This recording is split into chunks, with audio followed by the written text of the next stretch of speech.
Bonjour à tous, nous voici à notre troisième étape de notre parcours disciple missionnaire, quel repère pour lire la Bible, avec le père Mathieu Bobin, prêtre à Maubeuge, qui est en train de faire un doctorat d'écriture sainte sur le livre du Cantique des Cantiques. Et Vincent Zimira aussi nous parlera. Voilà, tu es marié avec Élodie, vous avez 4 enfants et tu as été professeur des écoles et aujourd'hui tu es en charge de l'équipe de conversion missionnaire du diocèse. Très intéressant. Lors d'un week-end pour jeunes chrétiens, animé par le groupe de prière du Buisson Ardent, j'étais à l'accueil et là, Élodie est arrivée pour une première fois. Ce fut une expérience très forte pour moi. Pour qu'elle devienne mon épouse, il a fallu du temps pour se connaître, pour se révéler l'un à l'autre, révéler notre personnalité, nos passions, notre vision de la vie. Avec Dieu, c'est un peu pareil. Si je ne le connais pas, je ne vais pas pouvoir m'attacher à lui. Son existence ne va pas avoir d'impact dans ma vie. Mais alors, comment connaître Dieu ? Il se trouve que Dieu s'est fait connaître à travers l'histoire d'un peuple, le peuple d'Israël. Et nous avons la chance d'avoir cette révélation divine dans la Bible. Si je lis au psaume 147, il révèle sa parole à Jacob, ses volontés et ses lois à Israël. Pas un peuple qu'il ait ainsi traité, nul autre n'a connu ses volontés. Dans des magazines, on peut lire des révélations sur nos stars préférées. Mais avec la Bible, c'est encore mieux. Vous allez trouver la révélation de l'être le plus merveilleux qui soit, notre Créateur. Et il faut avouer qu'en lisant comment était habillée votre actrice préférée au Festival de Cannes, cela ne va pas changer votre vie. Par contre, connaître Dieu par la Bible, cela peut changer réellement votre vie. Pourtant, je me souviens qu'une paroissienne, quand j'étais jeune, m'avait dit « Ah, moi, la Bible, je l'ai ouverte une fois et je suis tombé sur des récits de guerre atroces. Je ne l'ai plus jamais ouverte. » Ce n'est pas si simple. C'est pour cela que notre rencontre d'aujourd'hui, je l'espère, va nous permettre de nous donner des repères pour mieux comprendre la Bible et surtout pour trouver le goût de la lire.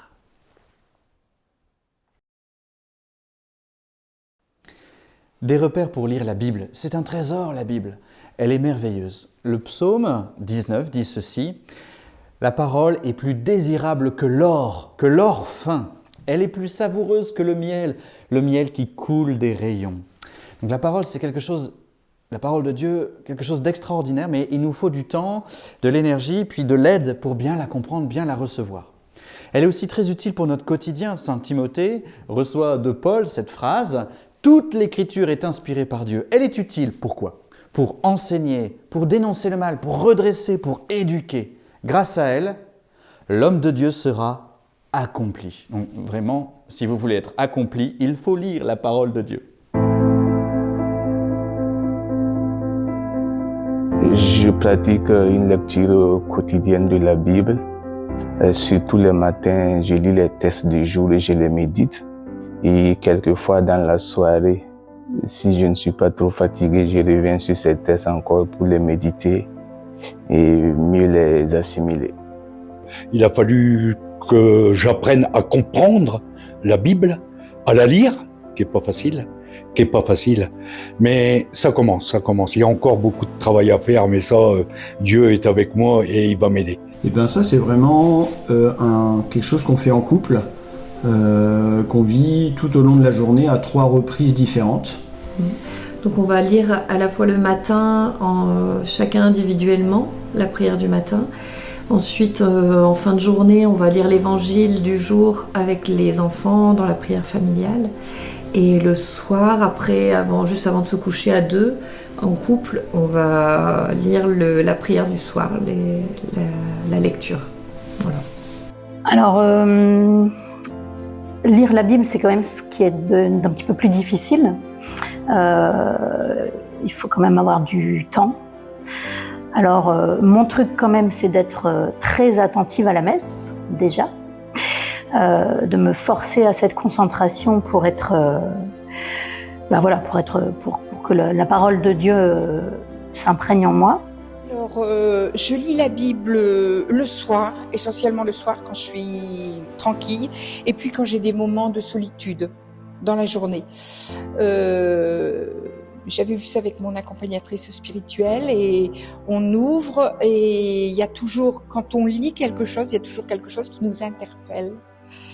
Voilà, donc c'est le soir et quand j'ai un moment de solitude, j'ouvre ma Bible, voilà. Avant les séances de caté, j'arrive 3/4 d'heure avant ma séance de caté. Bon, elle est prête depuis longtemps parce que voilà, mais j'aime bien préparer toutes mes affaires, mettre les papiers pour les enfants, les placer. Et puis, avant, en entendant les enfants, je lis également un passage de la Bible.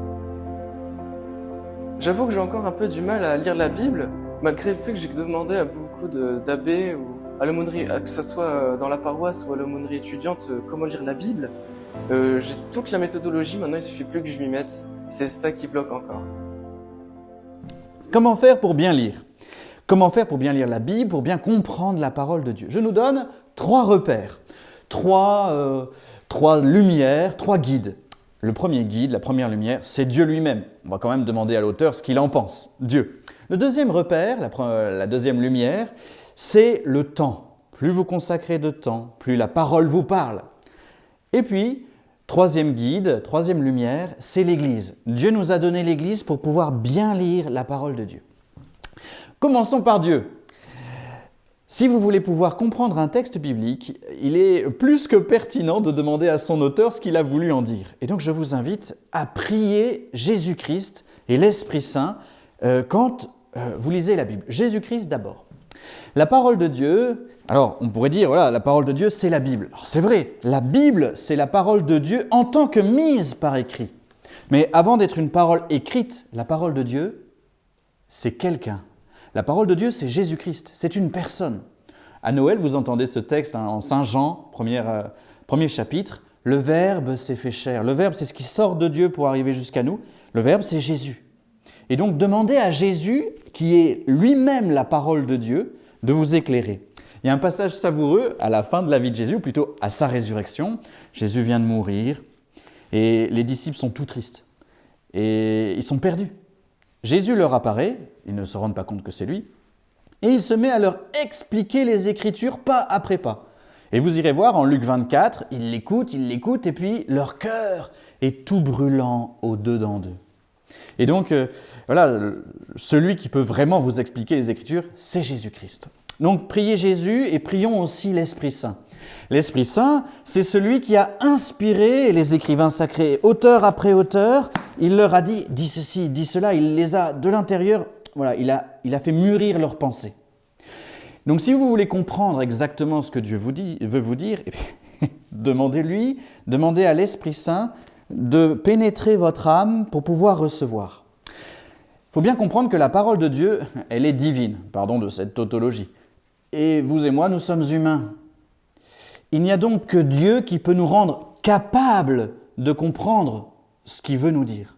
Il peut diviniser notre âme, il nous donne la capacité. L'Esprit Saint, c'est ce qui nous donne la capacité. Donc le premier auteur de la Bible, c'est Dieu, mais il y a, je dirais, un deuxième auteur ou des deuxièmes auteurs, ce sont les êtres humains qui ont mis par écrit ces textes-là inspirés par Dieu. Donc, dans la lettre à Timothée, on entend « toute écriture est inspirée ». Donc, ces auteurs sont inspirés. Mais ils sont aussi humains et donc ils font avec leur humanité. Alors, je peux dire, grâce à mes études, que vraiment les textes bibliques sont géniaux, magnifiques d'un point de vue littéraire. Je suis impressionné.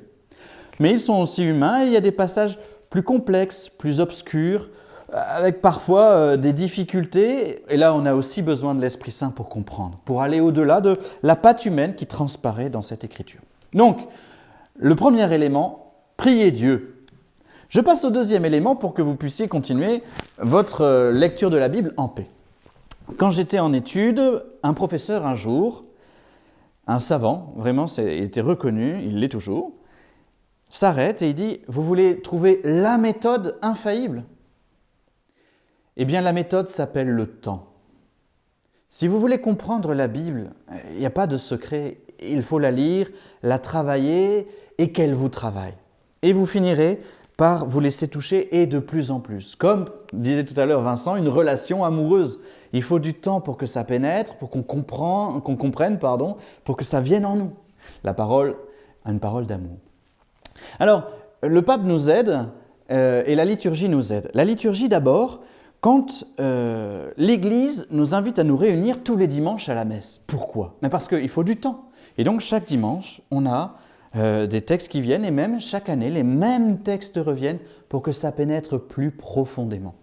Et la liturgie, c'est vraiment la source, c'est le premier lieu où on consacre du temps à Dieu. C'est de la liturgie qu'on reçoit la parole de Dieu. Dans le Concile Vatican II, il est dit, eh bien, le Christ est là présent dans sa parole, c'est lui qui parle, tandis qu'on lit dans l'Église l'Écriture sainte. Donc, quand quelqu'un, un paroissien, lit la parole à la messe ou dans la liturgie, c'est Jésus qui parle. Donc, c'est le premier temps, le temps dans la liturgie. Le deuxième temps, c'est le temps soit en petit groupe, soit personnellement. On a besoin de temps de cœur à cœur. Et là, je plonge dans le pape François avec vous. Il dit aux jeunes, « Vous avez quelque chose de divin entre les mains, un livre brûlant comme le feu, un livre dans lequel Dieu parle. Comprenez bien, la Bible n'est pas destinée à être posée sur une étagère, elle doit rester à portée de main. » Donc, un conseil du pape, ça veut dire, votre Bible, elle doit être sur votre table de nuit, dans votre cuisine, en belle place dans votre salle à manger, dans votre poche, dans votre cœur. Il continue. Permettez que je vous dise comment je lis ma vieille Bible. Souvent, je la prends, je lis quelques versets, puis je la pose. Je lis, puis je la pose, et je laisse le Seigneur me regarder. Puis je relis à nouveau, puis je repose. Et donc, il y a vraiment un temps de lecture et puis de distance où le Seigneur, il y a du jeu avec la parole, et c'est lui qui me regarde. Et le pape dit, ce n'est pas moi qui regarde le Seigneur, c'est lui qui me regarde. Et je sens toute la profondeur des choses qu'il me dit. Et parfois aussi, je ne ressens rien. Il y a des fois, c'est normal, on comprend, et puis d'autres fois, c'est obscur. Ça fait partie du parcours. Ça nous rassure. Donc, il y a bien ces deux étapes. Les moines nous enseignent qu'il y a d'abord la lectio, lire, prendre du temps pour comprendre, ce qu'on appelle déterminer le sens littéral. Le sens littéral, c'est la lettre, voilà, le sens du texte, qu'est-ce que ça veut dire? Lectio, lire. Et puis un deuxième temps, c'est meditatio, méditer. C'est-à-dire laisser la parole résonner, laisser la parole, voilà, qu'est-ce que le Seigneur me dit à moi aujourd'hui? Là, c'est ce que l'auteur dit aux contemporains, voilà, ce qui est écrit.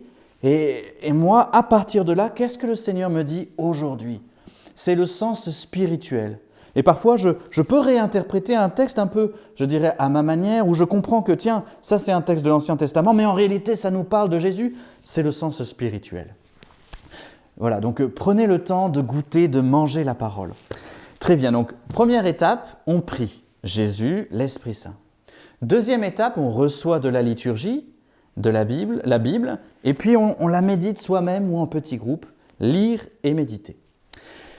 Troisième guide, troisième lumière pour bien comprendre la Bible et puis essayer de dépasser les difficultés, de se nourrir de ces trésors, c'est l'Église. On a besoin de l'Église. L'Église est maîtresse de sagesse.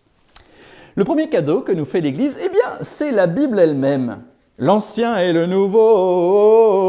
Donc vous voyez, l'Ancien et le Nouveau Testament, puis entre les deux, il y a Jésus, bien sûr. Cette Bible, elle nous est donnée par Dieu, bien sûr, au moyen de l'Église. L'Église reconnaît que ce sont ces livres-là, qui sont les 73 livres inspirés. C'est l'Église qui nous dit que c'est ces 73-là qu'il faut lire. Quand vous avez une difficulté, eh bien, ce qui est important de voir, c'est qu'il n'y a pas que votre passage qui importe. Il y a d'autres passages qui sont en relation avec ce que vous venez de lire. C'est ce qu'on appelle l'analogie de la foi. Pour bien comprendre un passage, il faut regarder l'ensemble du contexte, l'ensemble des Écritures. L'ensemble des Écritures. Et ça nous aide. Saint Augustin dit, la clé la plus importante pour comprendre la Bible, c'est Jésus. Et quand, par exemple, à la messe, on entend différentes lectures, et à un moment, on se lève. Pour écouter quoi? L'Évangile. Parce que l'Évangile, qui est donc les 4 évangiles qui sont au début du Nouveau Testament, sont les textes les plus importants, qui ont le plus d'autorité pour comprendre l'ensemble des Écritures. Voilà. Donc, première, je dirais, règle, première aide, c'est de lire l'ensemble de ce trésor magnifique. Une parole éclaire l'autre.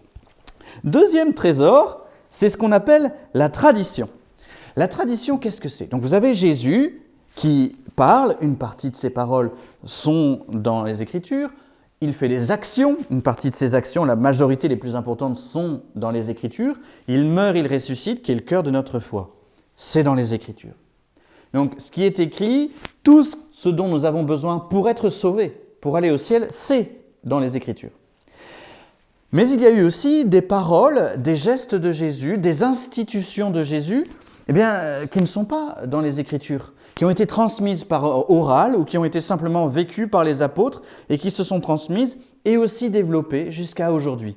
La tradition, donc, c'est ce qui entoure les Écritures. Vous avez Jésus, Dieu parle avant, Dieu continue de parler, et donc des Écritures, cette tradition, elle à la fois dit des choses que Jésus qu'on n'a pas écrites, mais aussi elle amplifie et développe. C'est pour ça que je vous ai ramené 2 petites statues de 2 amis à moi.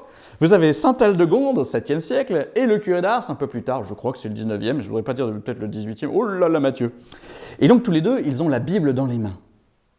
Et ils ont médité la parole de Dieu.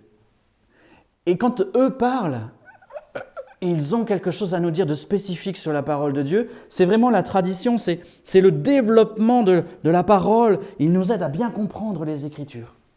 Et donc la tradition, c'est voilà, nous sommes des nains sur des épaules de géants. On reçoit ce qui nous est donné et le mystère qui a été reçu, donné originellement, ne cesse de se déployer, de mieux se comprendre. Et puis, Dieu nous a donné une 3e instance dans l'Église, c'est ce qu'on appelle le magistère.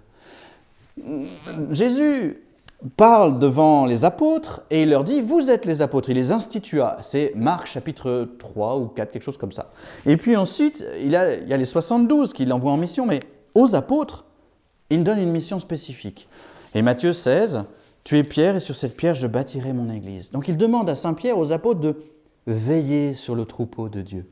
Et donc le magistère, c'est tout au long de la vie de l'Église, les évêques, le pape ont la mission de nous aider à bien comprendre les textes sacrés. Et là, le pape François vient de nous sortir « Il nous a aimés », Dilexiit nos, sur le Sacré-Cœur de Jésus. « Il nous a aimés », ça vient de Romains 8. Et le pape nous donne une lecture, mais fantastique, de la parole de Dieu.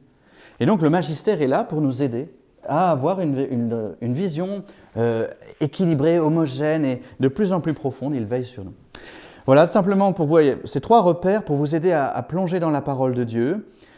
Priez Jésus et l'Esprit Saint, consacrez du temps pour que le sens spirituel, tout à l'heure on parlait d'une bataille, mais parfois les batailles dans la vie, elles sont importantes. Voilà, le sens spirituel, bien lire et recevoir, et puis l'Église. Frères et sœurs, bonne lecture de la Bible.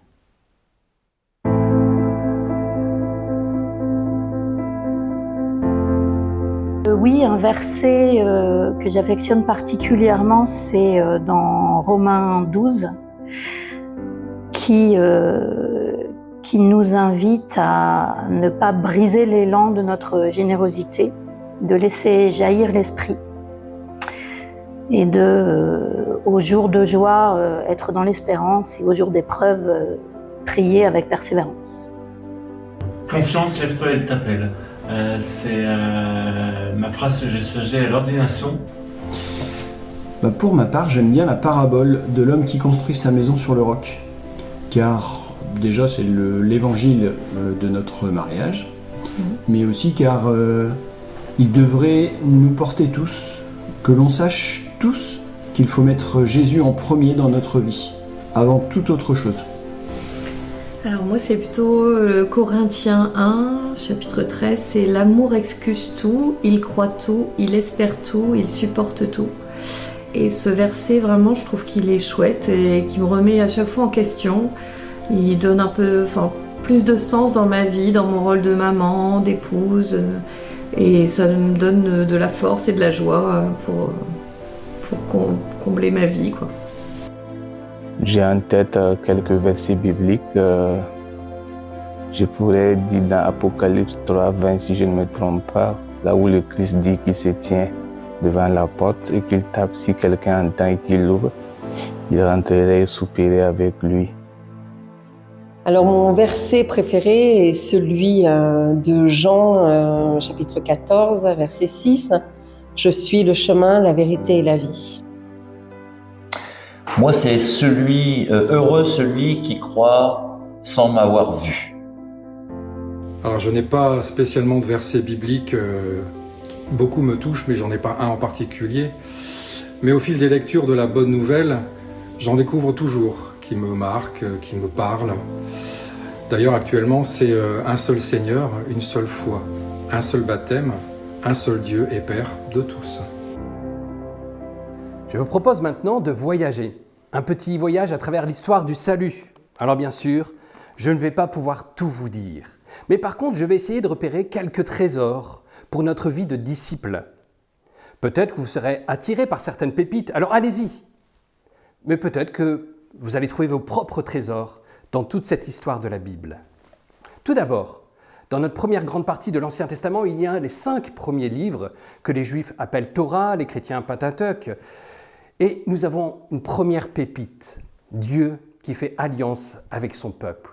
Dieu se révèle comme celui qui veut faire alliance avec nous, avec toi en particulier.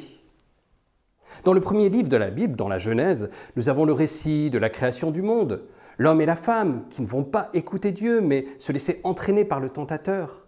Et puis les conséquences de cette vie loin de Dieu, avec la multiplication de la violence, de la corruption, à tel point que Dieu est presque obligé de repartir à zéro avec l'histoire de Noé, où il va garder justement que les seuls justes, Noé et sa famille, qui vont échapper au déluge grâce à l'arche. Alors je vous laisse une méditation un peu personnelle de ce récit de l'arche de Noé. En éliminant les corrompus, les violents et en ne gardant que les justes, ça rejoint un peu parfois ce que je me dis en me disant « Mais pourquoi Dieu ne fait rien par rapport à l'atrocité du mal dans le monde ? Pourquoi il ne garde pas que les justes ?» Mais on voit bien, après ce récit, après le déluge, que même avec les justes, la spirale de la corruption et de la violence recommence. C'est une grande question que le mal. Et nous rendons compte que c'est une question qui est dans le cœur de l'homme.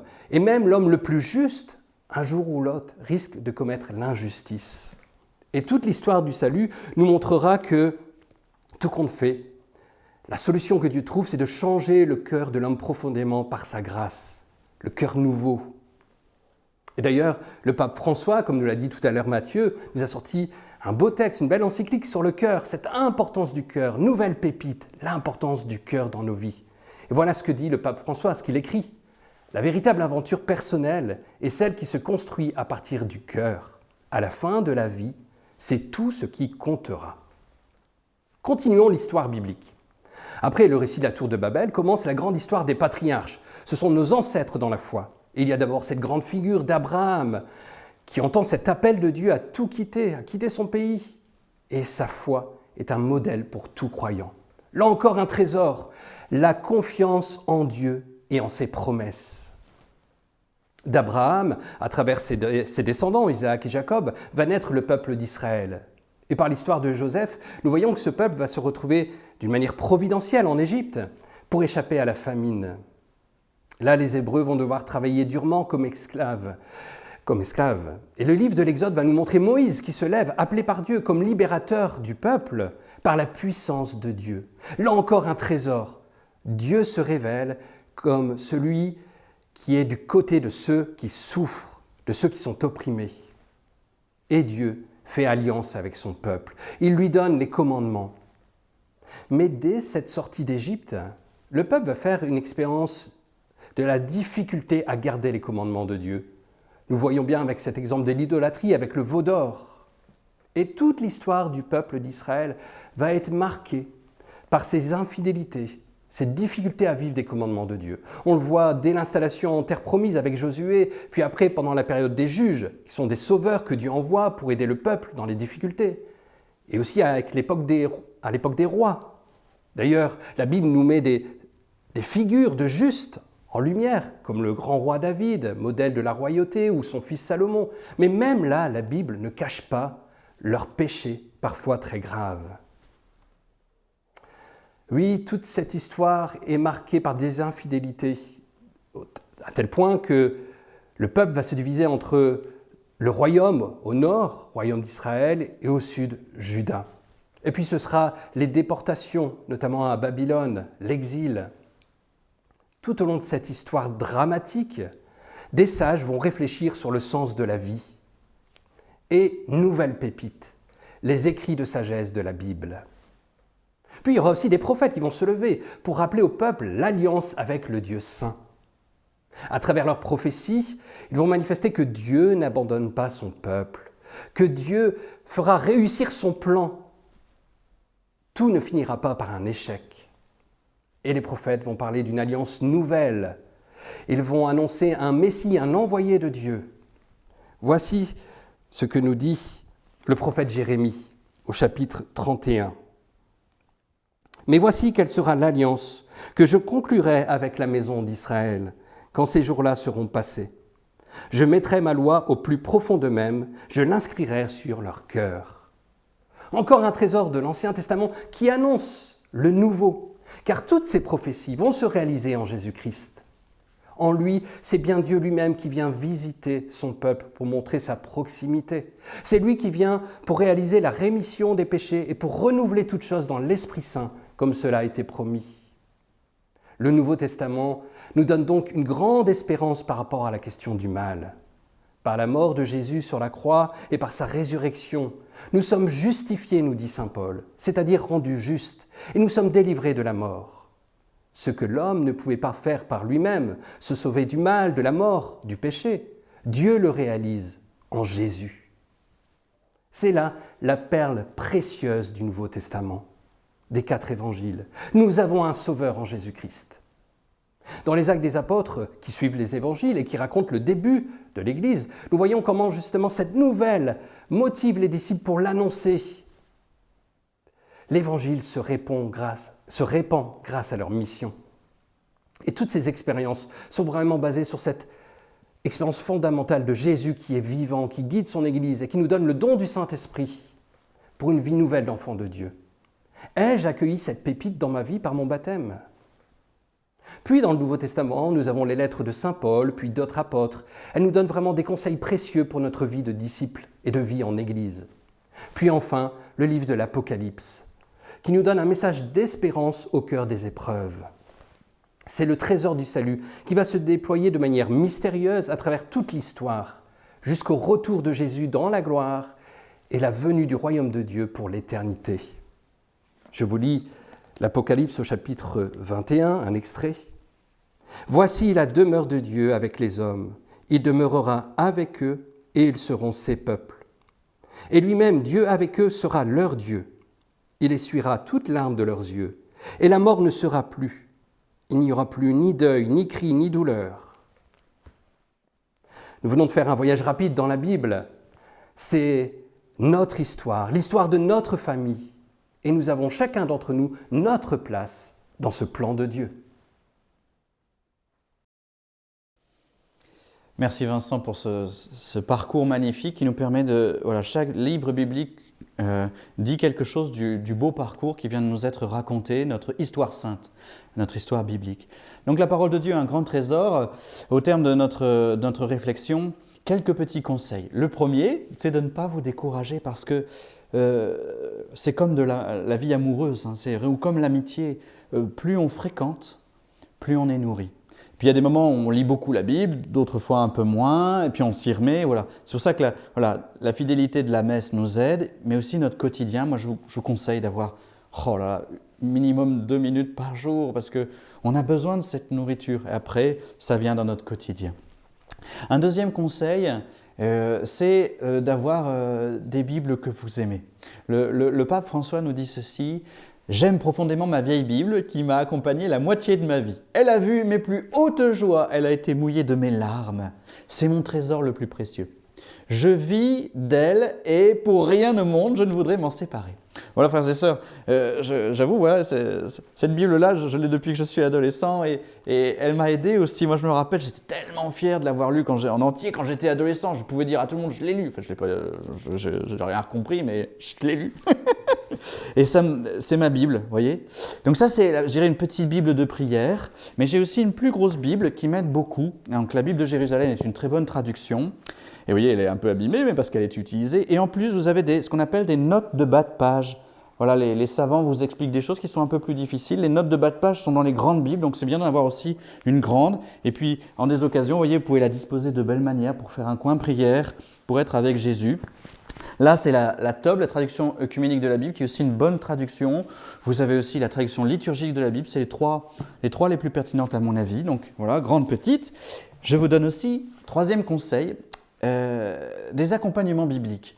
Il y a beaucoup de sites qui peuvent vous aider. C'est bien si vous vérifiez la qualité des sites avant de vous jeter dedans. AELF, c'est le site de la Conférence des évêques de France. Vous pouvez cliquer, vous avez toute la Bible et la liturgie. Vous avez le YouCat Bible, qui sont des textes choisis qui vous permettent de commencer doucement. Voilà, plutôt que de tout lire d'un coup sans trop rien comprendre. Ça, vous voyez, vous avez le texte biblique, des morceaux choisis, avec autour des choses qui vous expliquent. Ça, je pense que c'est pertinent. Vous avez quelque chose aussi comme The Bible, Z-E-B-I-B-L-E, qui explique bien. Donc ça, c'était le troisième conseil. Le quatrième conseil que Vincent m'a donné, je l'ai depuis des années aussi, c'est d'avoir un petit cahier pour écrire. Vous voyez, ça c'est des années précédentes, on me les a offert et c'est un beau cadeau qu'on peut vous faire à Noël, à votre anniversaire, dans votre vie. Vous écrivez les phrases les plus importantes, soit de la Bible, soit de votre journée, la parole de Dieu, Dieu vous parle. Et donc, c'est au fur et à mesure des années, vous dites, tiens, telle parole à tel moment. Moi, je peux vous dire, dans mon adolescence, clac, telle parole de Jérémie, clac, telle parole d'Isaïe qui m'a nourri. Voilà, la parole de Dieu nous accompagne, c'est l'ami, c'est le sauveur. Donc, nourrissez-vous, frères et sœurs. Je vous souhaite une bonne discussion. Quelles sont les paroles qui vous ont touché, les témoins, les personnages bibliques qui vous ont marqué. Et puis, vous, quelles sont vos stratégies pour réussir à être fidèle à la lecture de la Bible ? Au revoir, frères et sœurs.